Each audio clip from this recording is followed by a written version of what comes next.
अब्दुल रहमान के खिलाफ साजिश करने वाला ताजिर, कासिम और रिश्वतखोर दरबारी भी वहां मौजूद थे।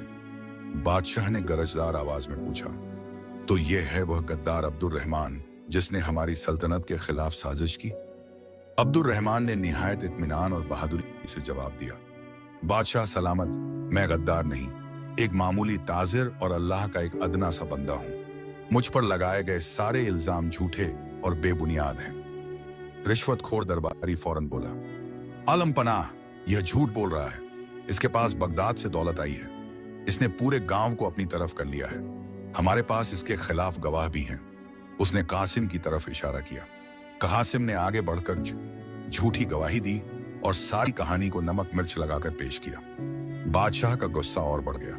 उसने जल्लाद को बुलाने का हुक्म दे ही दिया था कि अचानक दरबार में एक शख्स दौड़ता हुआ दाखिल हुआ। वह दरोगा फिरोज था। दरबार के मुहाफिजों ने उसे रोकने की कोशिश की, लेकिन वह उन्हें धक्का देता हुआ सीधा बादशाह के तख्त के सामने पहुंच गया और सजदे में गिर गया।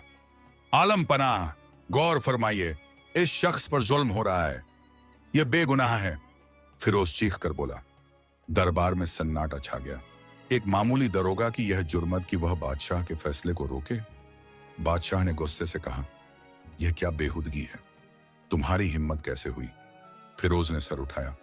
उसकी आंखों में न खौफ था न हिचकिचाहट।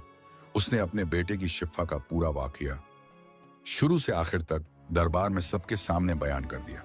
उसने बताया कि किस तरह अब्दुल रहमान ने कैद खाने के अंधेरों में भी नेकी और सब्र का दामन नहीं छोड़ा और किस तरह उसकी दुआ से एक लाइलाज बीमार को शिफा मिली। बादशाह सलामत, फिरोज ने कहा, आप खुद सोचिए, जो शख्स अपने दुश्मन के बेटे के लिए दुआ कर सकता है, जिसकी नेकी की गवाही कैद खाने के पत्थर दिल कैदी देते हैं, क्या वह शख्स मुल्क से गद्दारी कर सकता है?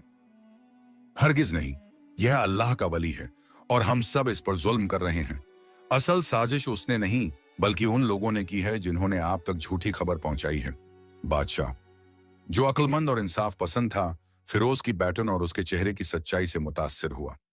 उसे कासिम और उसके दरबारी के चेहरों पर हवाइयां उड़ती नजर आईं। उसे मामले में कुछ झोल महसूस हुआ। इत्तेफाकत से उसी वक्त दरबार में बगदाद से आया हुआ एक सिफारती काफिला भी मौजूद था। जब उन्होंने यास्मीनाबाद, अब्दुल रहमान और इब्राहिम अल बगदादी का जिक्र सुना तो उनका सरदार आगे बढ़ा। उसने बादशाह से इजाजत लेकर कहा, आलम पनाह, हम इस शख्स को जानते हैं। हमारे शहर के अमीर उल ताजिर जनाब इब्राहिम अल बगदादी ने इस नेक आदम के लिए हदिया भेजा था, क्योंकि अल्लाह ने उन्हें ख्वाब में उसकी सखावत के बारे में बताया था। इसका किसी दुश्मन